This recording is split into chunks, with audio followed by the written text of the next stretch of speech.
Hello, people. I hope you guys are doing great. And here is a nice scanner series coming up for you guys.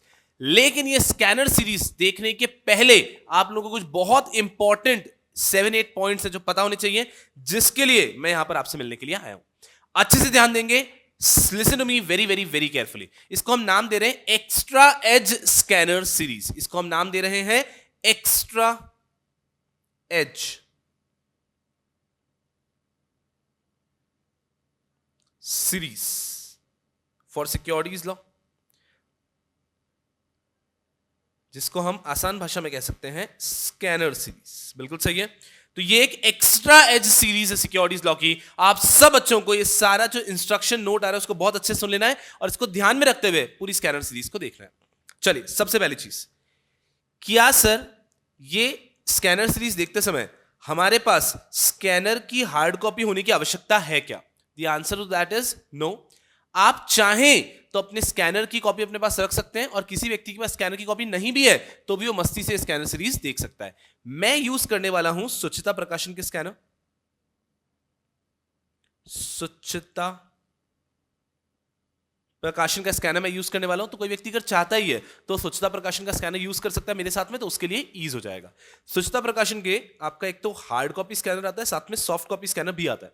तो मैं यहां पे जैसे कि soft copy scanner use करूंगा, तो आप कोई व्यक्ति ऐसा है जिसके लिए भी जाके हार्ड कॉपी लेना संभव नहीं है, तो वो चाहे तो सुचिता प्रकाशन की वेबसाइट पे जाके उनका सॉफ्ट कॉपी स्कैनर ले सकता है, जिससे कि आप बच्चे अपने मोबाइल पे अपने लैपटॉप पे उसको एक्सेस कर पाएंगे. लेकिन अगेन, अगर आपके पास नहीं भी है तो कोई चिंता की बात नहीं है. मैं यहां पे जब डिस्कस करूंगा you will get a fair idea. I am just telling you so that अगर आप लेना चाहते हैं तो आप ले पाएंगे. Thumbs up. First point. दूसरा पॉइंट यार, जब ये स्कैनर सीरीज डिस्कस करूंगा इसमें मैं लेटेस्ट अटेम्प्ट की क्वेश्चंस डिस्कस नहीं करूंगा. ठीक है बेटा जी?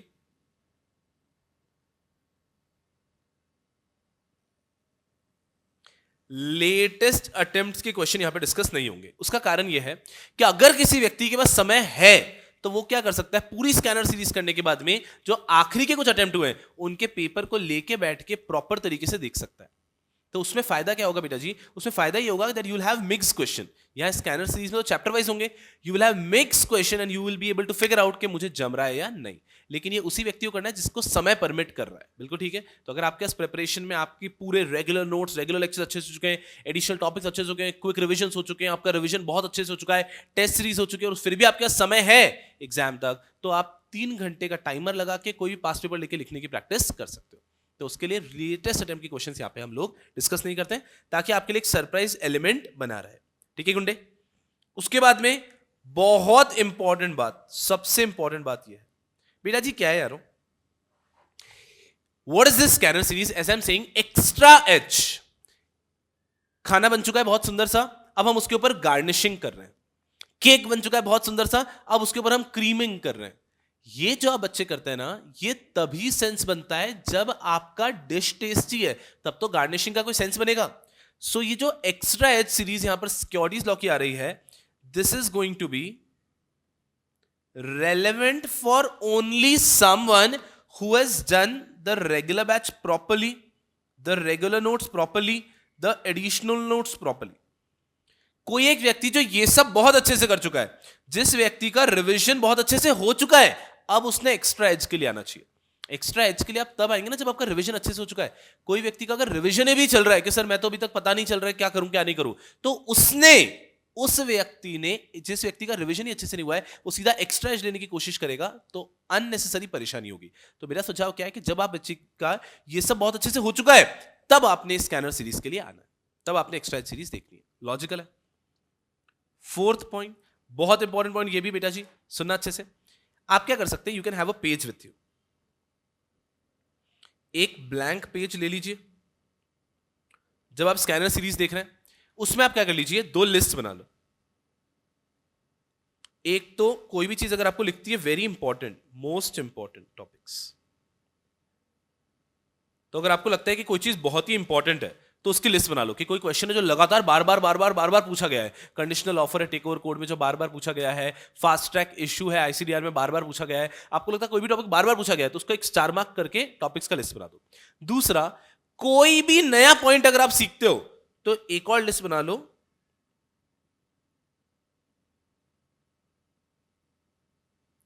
न्यू थिंग्स लर्न, बिकॉज ये स्कैनर सीरीज आपको बार बार देखने की कोई जरूरत नहीं है।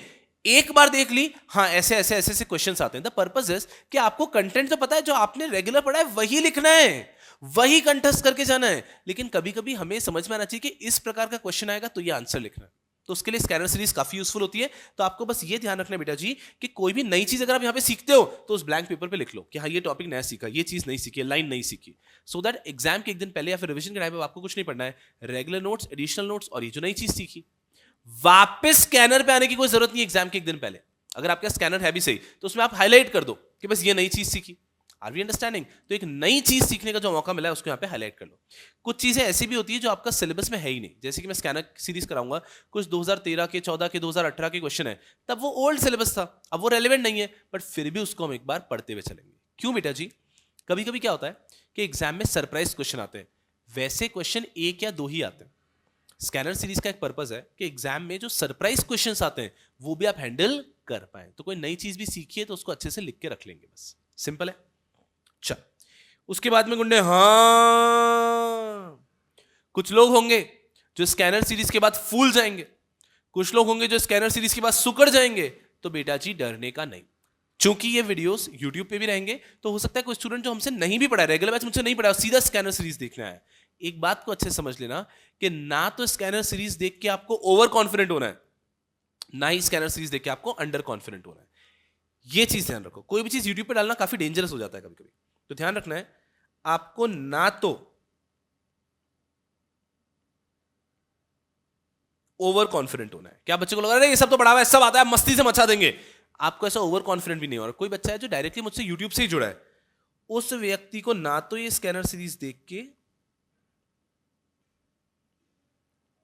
अंडर कॉन्फिडेंट होना है, तो ना तो ओवर कॉन्फिडेंट होता है ना अंडर कॉन्फिडेंट होना है। आपको बस ये समझना है कि हमने थोड़ा और कुछ नया सीखा, तभी तो इसको एक्स्ट्रा एज कह रहे हैं। आपको पूरा फोकस अपने रेगुलर नोट्स, अपने एडिशनल नोट्स, अपने कंटेंट पे करना है, वो करके जाओगे एग्जाम में मचा के आओगे। ये तो एक्स्ट्रा एज है, right?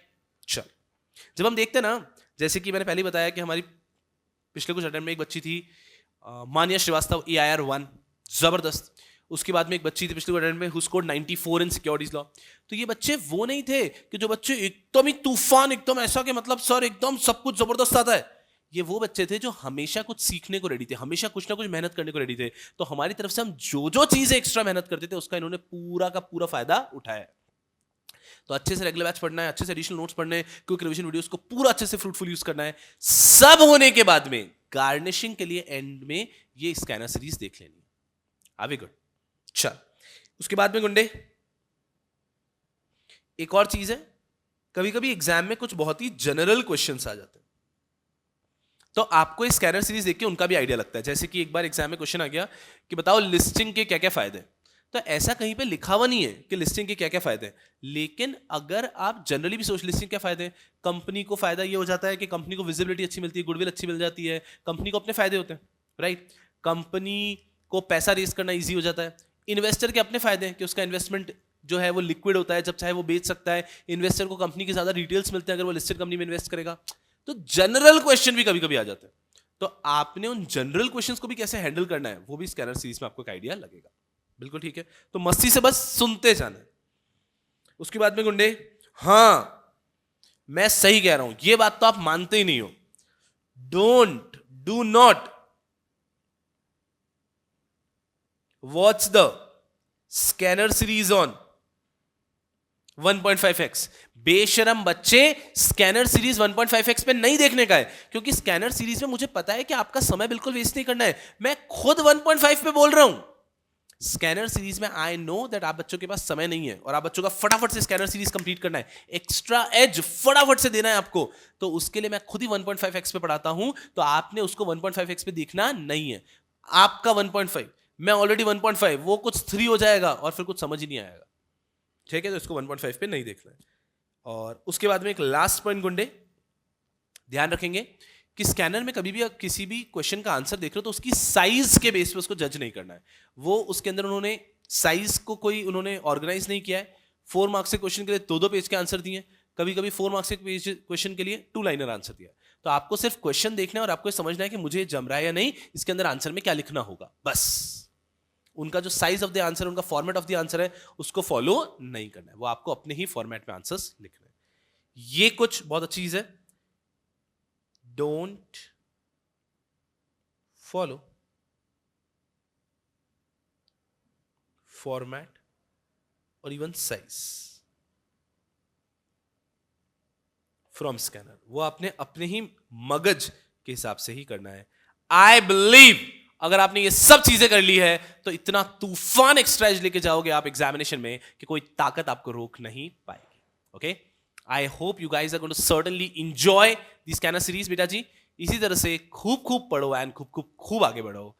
All the best, take care of yourself, make me proud, make your parents proud, make everyone around proud. All the best, bye bye.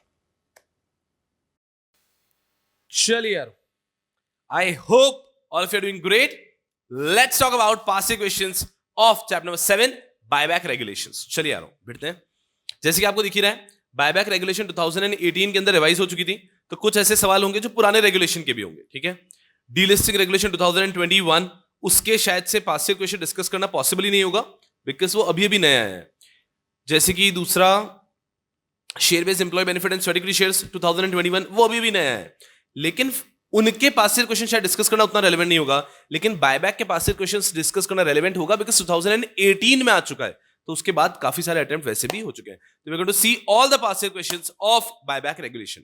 जो इसमें से इररिलेवेंट होंगे मैं बता दूंगा ये आपके लिए रेलेवेंट नहीं है। चलिए आ रहा हूं, शुरू करते हैं।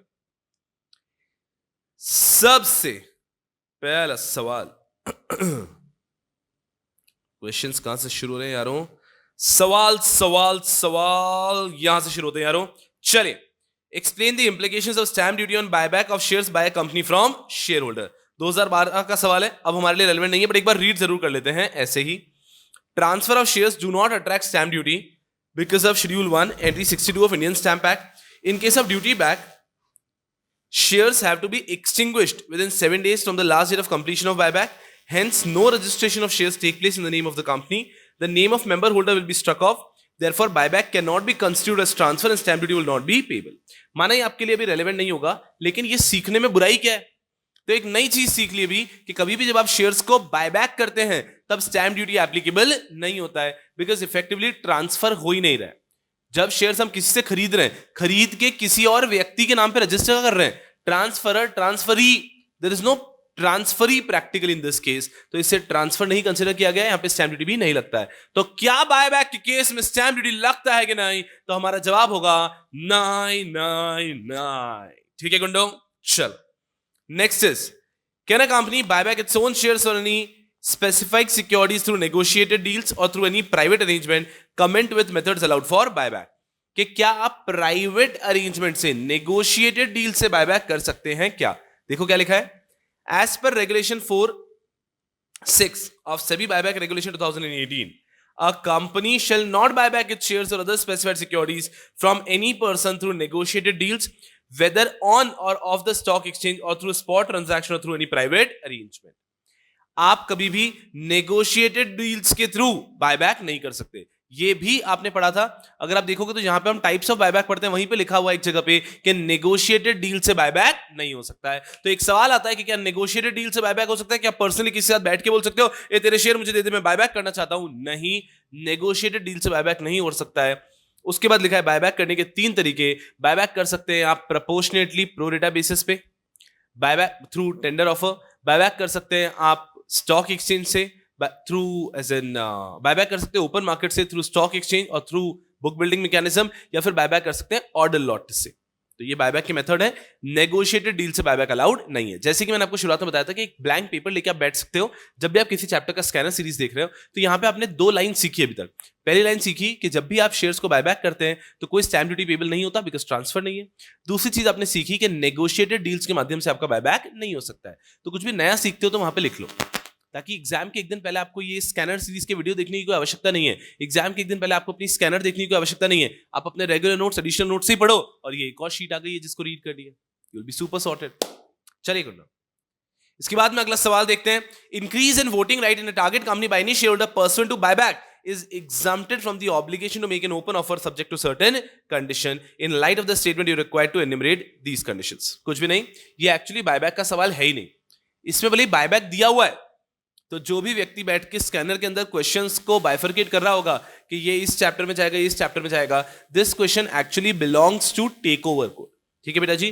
तो टेक ओवर कोड के अंदर अगर हम पढ़ेंगे exemptions to take over code, तो वहां पर एक पॉइंट आता है कि कभी भी अगर बायबैक हुआ है, उसके कारण अगर किसी व्यक्ति के वोटिंग राइट्स बढ़ चुके हैं, तो वो व्यक्ति ने अगर उसके ऊपर ओपन ऑफर रिक्वायरमेंट आ गई तो भी वो एग्जम्प्टेड है, उसको ओपन ऑफर करने की आवश्यकता नहीं। आई रिपीट अगेन, एक कंपनी है, उसके 1 लाख शेयर्स हैं, मेरे पास अभी सिर्फ 20% वोटिंग राइट था। अब क्या हुआ, बायबैक हो गया। अब बायबैक इतना ज्यादा हो चुका है कि इफेक्टिवली मेरे पास टोटल 1 लाख शेयर्स थे, मेरे पास 20,000 शेयर्स थे।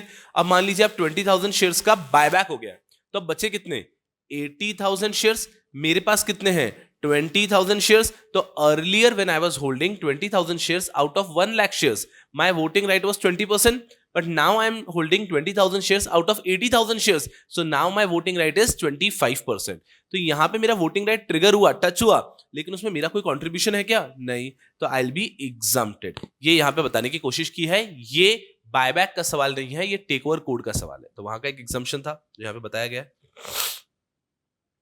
उसके बाद में अगला सवाल है, PQR Limited, a listed company, is intending to make buyback of its equity shares. Referring to SEBI buyback regulation, explain the following. पहला, manner of deposit of amount in escrow, कि बायबैक के समय एस्क्रो में कितना पैसा जमा किया जाता है। बिल्कुल ठीक है। दूसरा सवाल, how can an unregistered share holder tender shares for buyback, एक ऐसा शेयर होल्डर जो अनरजिस्टर्ड है अभी तक, वो अपने शेयर्स को कैसे सेल ऑफ कर सकता है बायबैक में। And third, what is the time limit for completion of buyback. 3 सवाल पूछे गए। पहला, manner of deposit of escrow account, the escrow account referred in the SEBI buyback regulation shell consist of, आप escrow के माध्यम से कहां पैसा जमा करा सकते हैं, cash deposit with commercial bank, bank guarantee and deposit of acceptable security with appropriate margin. ये हमने ऑलरेडी रीड किया है। दूसरा, manner of tendering shares by an unregistered share holder, कि अनरजिस्टर्ड शेयर होल्डर कैसे शेयर्स को सेल ऑफ कर सकता है। An unregistered share holder may also tender shares for buyback by submitting the duly executed transfer deed for transfer of shares in his name along with offer document and the relevant documents is required for transfer if any। वो क्या कर सकता है, वो सबसे पहले company के पास जाएगा, अपने ट्रांसफर डॉक्यूमेंट सबमिट करेगा कि मेरा नाम भले आपके पास रजिस्टर्ड नहीं है, बट देखो मैंने शेयर्स खरीद लिए थे। Example, Shubham Suklecha has purchased shares from Mayur sir, Mayur sir से शुभम सुक्लेचा ने शेयर्स ले लिए हैं, लेकिन अभी तक मैंने रजिस्टर नहीं करवाए थे, तो बुक्स में मयूर सर का ही नाम था। बायबैक में मैं पार्टिसिपेट करना चाहता हूं, लेकिन कंपनी तो शुभम शुक्लेचा को जानती ही नहीं है ना। कंपनी के हिसाब से वो जो मेरे पास शेयर्स है, for example 1000 shares, they are still held by Mayur sir. So now I will have to go to the company, show my transfer deed कि ये देखो मयूर सर से मैंने शेयर्स ले लिए थे, एंड देन से कि मुझे इस बायबैक के अंदर शेयर्स बेचने हैं। तो कोई भी व्यक्ति जो अनरजिस्टर्ड है और वो भी बायबैक में पार्टिसिपेट करना चाहता है, तो उसको देना पड़ेगा ट्रांसफर डीड साथ में। काफी आसान है। उसके बाद में time limit for completion of buyback, buyback shall be completed with in 12 months of passing of resolution with the board resolution special resolution for the purpose of buyback. चलो अब यहां पे थोड़ा अच्छे से बात करते हैं। ये जो क्वेश्चन है इसको अगर मैं रीड करता हूं वापस, PQR Limited, a listed company, is intending to make buyback of its equity shares referring to SEBI regulation, explain the following। अब इन्होंने 3 चीज पूछी। पहला तो जनरल था कि एस्क्रो में कैसा पैसा जमा कराओगे। अब भले ही आप केस 1 है, केस 2 है, केस 3 है, मतलब आप टेंडर ऑफर देके एक्वायर कर रहे हैं, आप स्टॉक एक्सचेंज से एक्वायर कर रहे हैं, या फिर आप एक्वायर कर रहे हैं थ्रू बुक बिल्डिंग, तीनों के अंदर एस्क्रो का प्रोविजन तो सेम है ना। ये वाला कि एस्क्रो में क्या क्या जमा करा सकते हैं, कैश डिपॉजिट कर सकते हो, सिक्योरिटीज कर सकते हो, बैंक गारंटी कर सकते हो, कॉम्बिनेशन कर सकते हो, तो सेम है। तो ये तो लिख देंगे आराम से। यहां पे आप बच्चों के दिमाग में एक सवाल आ सकता है कि सर लेकिन तीनों का एस्क्रो में कितना पैसा जमा कराना है, वो तो अलग अलग है ना। जी हाँ, तो यहां पे इन्होंने स्पेसिफाई तो किया ही नहीं है कौन से टाइप का बायबैक है।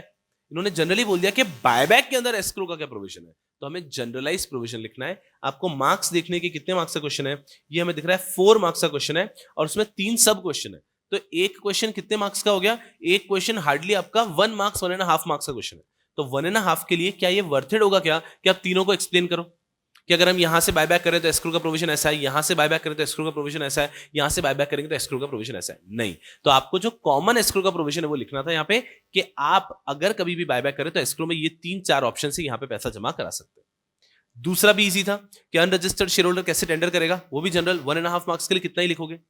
तीसरे में कंफ्यूजन होता है, तीसरे आंसर से मैं सेटिस्फाइड नहीं हूं। ये पूछते हैं what is the time limit for completing buyback. यहां पर एग्जाम में आपने तीनों का टाइम लिमिट लिखना चाहिए कि अगर टेंडर ऑफर से कर रहे हैं तो buyback should be completed with in these many days, कि आपका इश्यू ओपन इतने दिन के लिए रहेगा। अगर आप स्टॉक एक्सचेंज से कर रहे हैं तो आपके पास 12 मंथ्स का समय है, जो भी टाइम पीरियड दिया है, 6 मंथ्स का समय है। अगर आप बायबैक कर रहे हैं फ्रॉम बुक बिल्डिंग तो आपका इतने दिन का समय, तो आपको वहां पे डिटेल में देना चाहिए था कि बायबैक आपको इतने इतने समय में कंप्लीट कर देना है। अब यहां पे ये क्या कहने की कोशिश कर रहे हैं, समझना अच्छे से, जो आपके दिमाग में आया था कि ऑफर पीरियड कितने दिन के लिए ओपन रहेगा, आप वो लिख सकते हैं। बट यहां पे उनका सवाल पूछने का इंटेंशन क्या है समझो, यहां पे उनका इंटेंशन ये नहीं था कि आपका ऑफर पीरियड कितने दिन के लिए ओपन रहेगा। क्या होगा, एज अ स्टूडेंट जब आप इसको देखेंगे क्वेश्चन को देखते लगेगा कि नहीं नहीं, यहां पे तो मुझे लिखना है कि ऑफर पीरियड कितने दिन के लिए ओपन रहेगा। जी नहीं, ये देखो कितने मार्क्स का है, 1.5 मार्क्स का है, और इन्होंने बताया भी नहीं है कि कौन सा टाइप ऑफ बायबैक है। तो आपको जनरल तीनों बायबैक के लिए जो कॉमन प्रोविजन है उस हिसाब से आंसर लिखना है।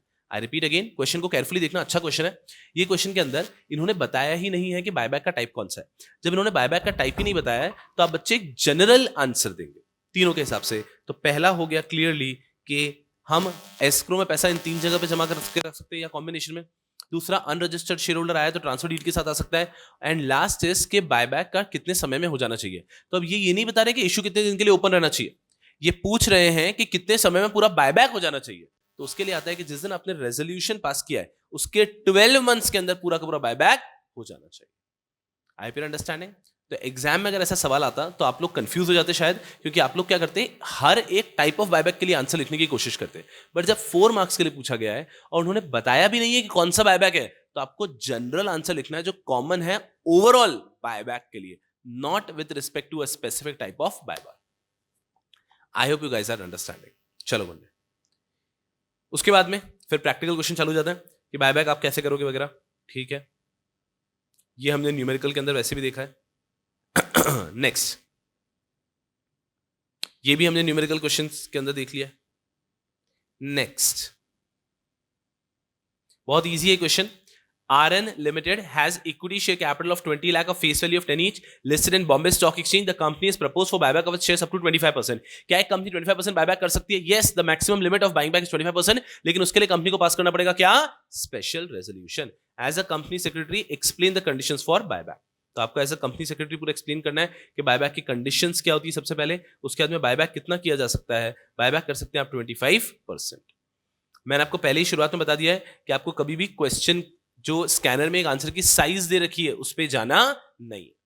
उन्होंने रीजनेबल साइज नहीं दी है, कभी वो 5 मार्क्स के लिए इतू सा आंसर लिखते हैं, कभी वो 5 मार्क्स के लिए 2 पेज का आंसर लिखते हैं। आपको बस कंटेंट क्वेश्चन समझना है कि क्या क्या कंटेंट उसमें आना चाहिए। तो इसके आंसर में 2 चीज आनी चाहिए थी, कंडीशंस फॉर बायबैक, कि कभी भी अगर आप बायबैक करते हो तो क्या क्या कंडीशन है जो कंप्लाई करनी है, 1, और सेकंड लिमिट ऑफ बायबैक कि 25% तक अगर आप बायबैक करना चाहते हैं तो आपके ऊपर क्या क्या कंडीशंस आएगी, कि आपको कौन कौन से अप्रूवल लेने हैं। ये 2 चीजें लिखते हैं, you get the marks. Another question, The following is an extract of balance sheet of Alpha Limited. Balance sheet दे रखी है। On 21st April, the board of directors decided to buy back 5,000 equity shares for which they would call EGM. In the year 2016, the company has defaulted in payment of interest. हाँ, ये भी हमने देखा था कि अगर आपने एक बार डिफॉल्ट कर दिया है तो 3 साल तक आप बायबैक नहीं कर सकते। जब आपने डिफॉल्ट को करेक्ट किया है, फिर देखो आप last line,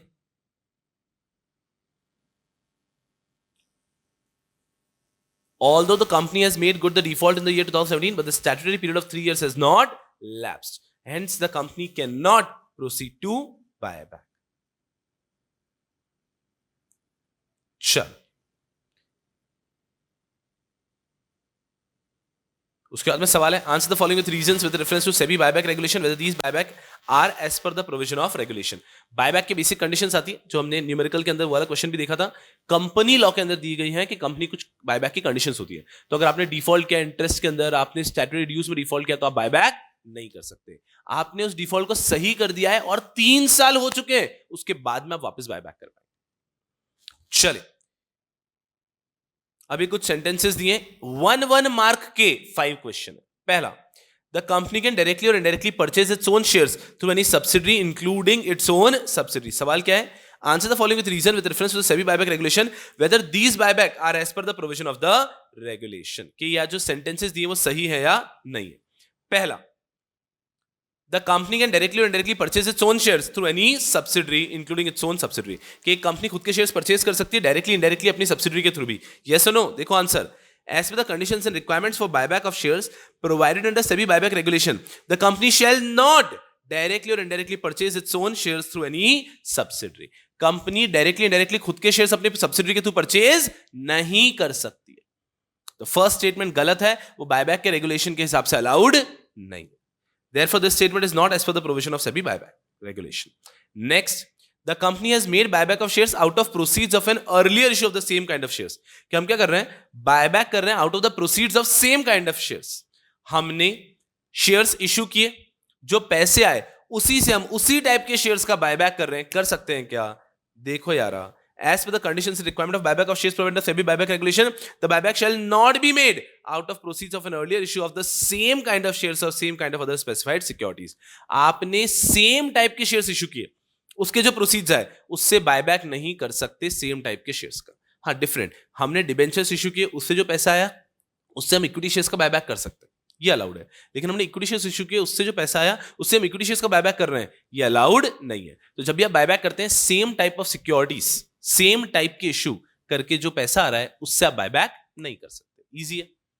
third line, the company secretary of the company advise not to allow buyback of shares unless the consequent reduction of share capital is effected. CS कह रहा है कि बायबैक मत करो जब तक रिडक्शन ऑफ शेयर कैपिटल नहीं हो जाता। Third, as per the conditions and requirement of buyback of shares provided under the SEBI buyback regulation, a company shall not allow buyback of its shares unless the consequent reduction of share capital is effected. तो ये line एकदम सही है कि जब आपका reduction of share capital हो जाता है उसी के बाद में आप बायबैक करेंगे। काफी आसान है। Fourth, the company has prohibited from buyback whose default is remedied and a period of 2 years have elapsed. 2 years have elapsed. Buyback कर सकते हैं क्या? The answer is no. 3 years should have elapsed. जब 3 साल हो जाते हैं उसी के बाद बायबैक आप कर सकते हैं। Last line, the board of directors has denied the offer of buyback of shares for 16% of paid up capital free reserves to be made from the open market. Open market से maximum buyback कितना कर सकते हैं? यहाँ पे उन्होंने कह दिया 16% का बायबैक नहीं कर सकते हैं। The sentence is correct. देखो क्या लिखा है, मैक्सिमम आप ओपन मार्केट से कितना बायबैक कर सकते हैं? 15%। तो अगर आप 15% से ज्यादा बायबैक कर रहे हैं तो आप नहीं कर सकते। बीओडी ने बिल्कुल सही किया है रिजेक्ट करके। इस प्रकार के क्वेश्चंस अगर एग्जाम में आते हैं ना तो मजा आ जाता है। क्यों मजा आ जाता है बेटा जी? यहां पे you can actually score 5 on 5 अगर आपका कंसेप्ट क्लैरिटी है, अगर आप अच्छे से पढ़ के जा रहे हैं। तो if you are doing everything, regular अच्छे से पढ़ लिया, एडिशनल अच्छे से पढ़ लिया, स्कैनर सीरीज देख ली, रिवीजन करके जा रहे हैं, तो फिर कोई ताकत नहीं है कि एग्जाम में आपके मार्क्स इधर से उधर होंगे। You can score 5 on 5 on a question like this. Super wonderful. चलिए गुंडे, और एक और चीज, जो बच्चे स्कैनर की हार्ड कॉपी लेके बैठे हैं वो एक और चीज कर सकते हैं, वो हाईलाइट कर सकते हैं सिर्फ वो क्वेश्चंस जिनको एग्जाम के एक दिन पहले देख के जाना है या उसको नेक्स्ट रिवीजन में देखना है। अब स्कैनर में मान लीजिए 25 क्वेश्चंस एक चैप्टर में, तो आपको 25 देखने की जरूरत नहीं है, लेकिन आपको लगता है ये लाइन इंपॉर्टेंट थी, बस उसको हाईलाइट कर दो, उसको देखेंगे। कोई क्वेश्चन इंपॉर्टेंट था, उसको हाईलाइटर यूज से हाईलाइट कर दो, ताकि एग्जाम के एक दिन पहले भी अगर आप चाहते हो तो वो 2-3 सिलेक्टेड क्वेश्चन आप देख सकते हो।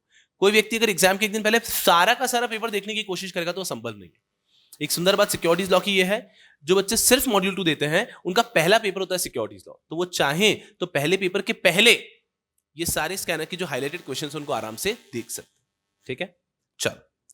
जो बच्चे बोथ ग्रुप दे रहे हैं उनके लिए थोड़ा समय कम होता है, बिकॉज एक ही दिन के अंदर सब कुछ पढ़ना कठिन हो जाता है, तो उन बच्चों को तो मेन नोट्स और एडिशनल नोट्स पे ही ध्यान देना चाहिए और किसी चीज पे नहीं। और ये जो एक शीट बना रहे हो आप साथ में, ये बहुत हो गया। तो मेन नोट्स, एडिशनल नोट्स और ये जो स्कैनर की शीट हो रही है, बस एक पेज जिसपे आप ये इंपॉर्टेंट नई लाइंस लिख रहे हो। चलिए, इसके बाद में सवाल दिखता है, Amber Limited is a listed company on the leading stock exchange of the country. The company has substantial bank balance in the financial statements of this. There is no foreseeable investment opportunity with the company. Hence, the management decided to buy back. Wonderful.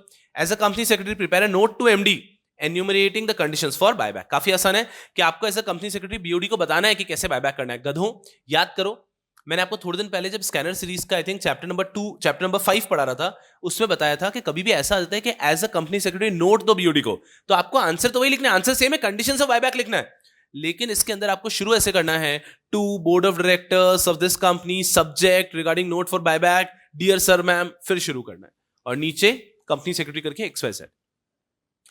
Answer sheet में अपना नाम लिखना नहीं है कभी भी, XYZ ABC ऐसा कुछ लिखो। ठीक है, चलो। इसके बाद में एक और सवाल दिख रहा है, an extract of balance sheet of Areth aviation limited comprise of this ascertain the maximum equity share capital and number of equity shares that can be bought back. Maximum equity share capital can be bought back, तो board resolution से आप 10% buyback कर सकते हैं, special resolution से आप 25% तक buyback कर सकते हैं, वो लिख देंगे। What is meant by buyback through tender offer under SEBI buyback regulation. यहाँ पे आपको टेंडर ऑफर बताना है। टेंडर ऑफर का मतलब क्या होता है? प्रोपोर्शनेट, कि हम हर एक व्यक्ति को ऑफर देते हैं और एक रेशियो में देते हैं, that everyone who's got 4 shares can sell 1 share under the buyback, that is the tender offer. वो एक्सप्लेन करना है। 5 मार्क्स का टोटल सवाल है, काफी आसान, और यहां पर हो जाता है हमारा बायबैक रेगुलेशन कंप्लीट। ये हो जाते हैं बायबैक के सारे पास्ट ईयर क्वेश्चंस जो हमें देखने थे। आई होप बहुत जबरदस्त प्रिपरेशन चल रही है। यहां से जो हमने एक स्टार टॉपिक निकाला है, हम हमेशा स्टार टॉपिक निकालने की कोशिश करते हैं, तो यहां से स्टार टॉपिक हो जाएगा कंडीशंस फॉर बायबैक। और मैं सही तरीके से बोलूं तो एक कंडीशंस फॉर बायबैक जो है ना गुंडे, ये आपका सिक्योरिटीज लॉ का टॉपिक भी नहीं है, ये एक्चुअली कंपनी लॉ का टॉपिक है। बट हमने देखा कि बार बार लगातार इस पे सवाल आते हैं, तो we should be aware about the conditions for buyback. कभी भी कोई कंपनी अगर बायबैक करना चाहती है तो उसको कुछ कंडीशंस का ध्यान रखना होता है, जैसे कि उसको अगर उसने कोई भी डिफॉल्ट किया तो 3 साल बाद बायबैक कर सकता है, उसको स्टैट्यूटरी ड्यूज का पेमेंट नहीं होना चाहिए, इस प्रकार की कुछ कंडीशंस। अगर ये सब चीजें सही है, कंप्लाइड है, तो ये कंपनी बायबैक कर सकती है। So the star topic for buyback का chapter is conditions for buyback. चलो गुंडो, यहां पे स्क्रीन पे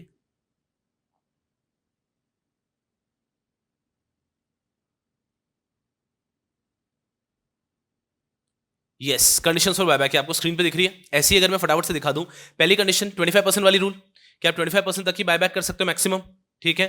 उसके बाद में दूसरी चीज कह रहे हैं that the ratio of aggregate of secured and unsecured debt owed by the company after the buyback shall not be more than twice the paid up capital and free reserve. कि आपका जो भी डेट है twice से ज्यादा नहीं होना चाहिए बायबैक के बाद, मतलब बायबैक के बाद 2:1 से ज्यादा बुरा रेशियो नहीं होना चाहिए। The debt should not be twice as compare to the equity share capital. Next, buyback सिर्फ फुल्ली पेड अप शेयर्स का होगा, बहुत आसान। आप बायबैक कहां कहां से कर सकते हो, तो existing share holder, book building, stock exchange, odd lot, ये सब हमने पढ़ा है। लेकिन ध्यान रखना है हमको 15% से ज्यादा बायबैक नहीं हो सकता फ्रॉम ओपन मार्केट, पता है हमको। बायबैक करके आप डीलिस्ट नहीं कर सकते, दैट्स ओके। नेगोशिएटेड डील से बायबैक नहीं हो सकता है, पॉइंट नंबर 6। जब भी आपने बायबैक किया है 1 साल तक आप वापस बायबैक नहीं कर सकते। रिडक्शन ऑफ कैपिटल होने के बाद ही बायबैक होता है। बायबैक आप कहां से कर सकते हैं, बायबैक कर सकते हैं अपने फ्री रिजर्व से, सिक्योरिटीज प्रीमियम से, and proceeds of the issue of shares of any और अदर स्पेसिफाइड सिक्योरिटीज। किसी भी इश्यू के प्रोसीड से भी बायबैक कर सकते हैं। लेकिन एक चीज हमने सीखी कि कभी भी आप अगर बायबैक कर रहे हैं तो वो सेम टाइप ऑफ सिक्योरिटीज का इश्यू नहीं होना चाहिए। तो इक्विटी शेयर्स इश्यू करके पैसा आया, उससे इक्विटी शेयर्स बायबैक नहीं कर सकते। तो ये 3 सोर्सेज हो गए जहां से आप बायबैक कर सकते हैं, free reserves, securities premium and proceeds of fresh issue. But ये फ्रेश इशू किसी और टाइप की सिक्योरिटी का होना चाहिए।